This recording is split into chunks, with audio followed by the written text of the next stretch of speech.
Oh,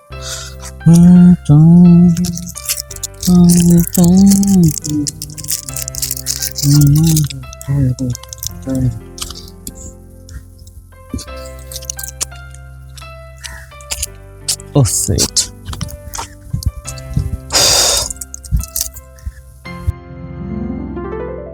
Excuse me?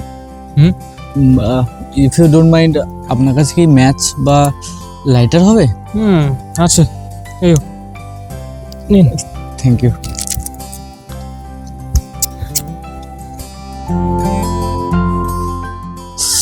Thank you দাদা।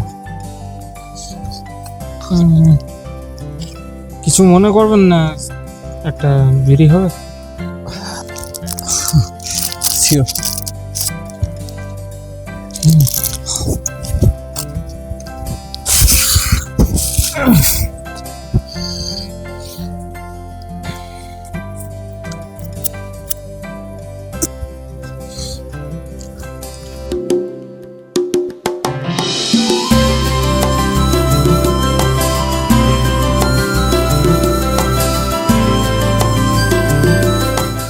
বলছি দাদা, আপনাকে খুব টেনশনে মনে হচ্ছে।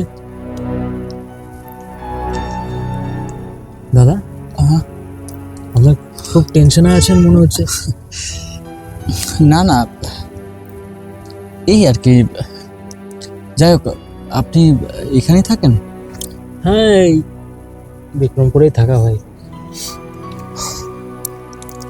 কি করেন আপনি? এই কিছু না, একটা নিউজ চ্যানেলে ছোটোখাটো একটা ক্যামেরাম্যানের কাজ পেয়েছি। এই 5 বছর হয়ে গেল, চলছে কোনো রকম। কি ভেবেছিলাম, কি করছি,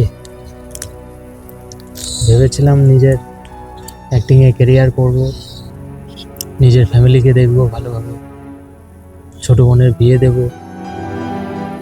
কিছুই আর হলো না, এই চেষ্টাই লেগে আছি। হ্যাঁ, চেষ্টা।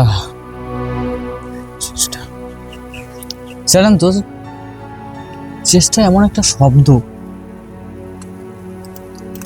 এই চেষ্টাটাই আমার জীবনে একটা বড় আবেগ। ঠিক আপনার মতো আমি একটা চেষ্টায় লেগে আছি। কিরকম? কিরকম বলতে, ছোটবেলা থেকে আমার একটা ইচ্ছে বলতে পারেন, তো স্বপ্ন বলা যায়, অভিনেতা। এটা হয়তো আপনার শুনে হাসিও পেতে পারে, কিন্তু সত্যি কথা বলতে কি জানেন, কলকাতায় এসেছিলাম তখন ক্লাস 9-এ পড়ি, অনেক ছোট ছিলাম। এখন যদিও খুব একটা বড় হয়ে যায়নি, কিন্তু সেটা আর হওয়া হলো না। তারপরে আবার পড়াশোনা মোটামুটি কমপ্লিট করলাম।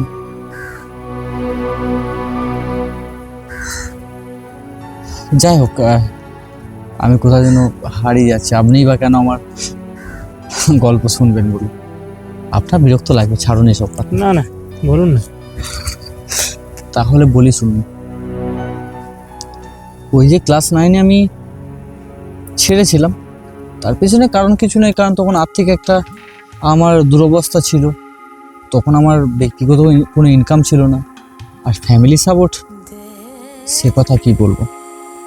আমরা ফ্যামিলিতে চাইতো না যে আমি এই ফিল্ডে মানে অভিনয় জগতে কোনো রকম আসি, যার জন্য ছেড়ে দিয়েছিলাম। দেখুন, কথা বলতে বলতে ফ্রাস্ট্রেশন কাটাবার একমাত্র উপায় সেটাও নিভে গেল। জীবনের সময়ের সাথে সাথে জানেন তো, সব কিছু নিভে যাচ্ছে, আর এটাই চিন্তার মূল কারণ। হয়তো আপনি বুঝবেন না। যাই, গল্পটা সংক্ষেপে আপনাকে শোনাই, হয়তো আপনি বুঝবেন।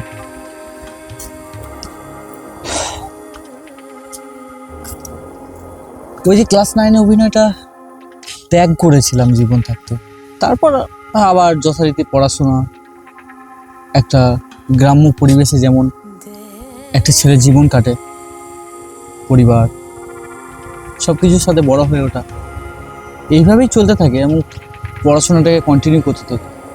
আমার জীবনে জানেন তো, এই চাকরি বাকরি এই এই ভাবনাটা আমার মাথায় কোনোদিন সেভাবে ছিল না। মানে সকাল 10টায় স্নান করে অফিসে যাও, 4টেয় বাড়ি এসো, এটা ঠিক আমার পোষায় না। মানে জীবনে স্বাধীনতার একটা আমার বড় আবেগ, স্বাধীনতাটা আমার ভীষণভাবে প্রয়োজন এবং শুধু আমার নয়, প্রত্যেকটা মানুষের জীবনে আমার মনে হয় ভীষণভাবে দরকার।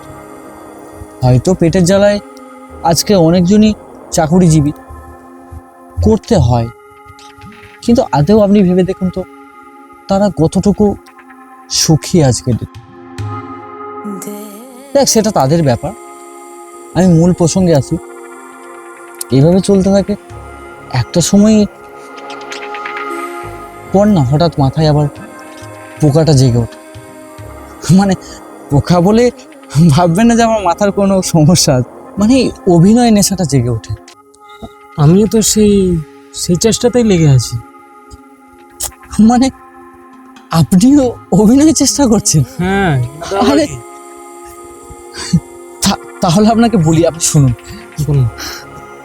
জানেন তো, আবার আবার আমি অনেক ভাবলাম যে কিভাবে কাউরি পানা চেটে, মানে পাচাটা, মানে আপনি তো আশা করি বুঝে গেছেন যে এই ইন্ডাস্ট্রিতে না অ্যাকচুয়ালি ট্যালেন্ট খোঁজা হয় না,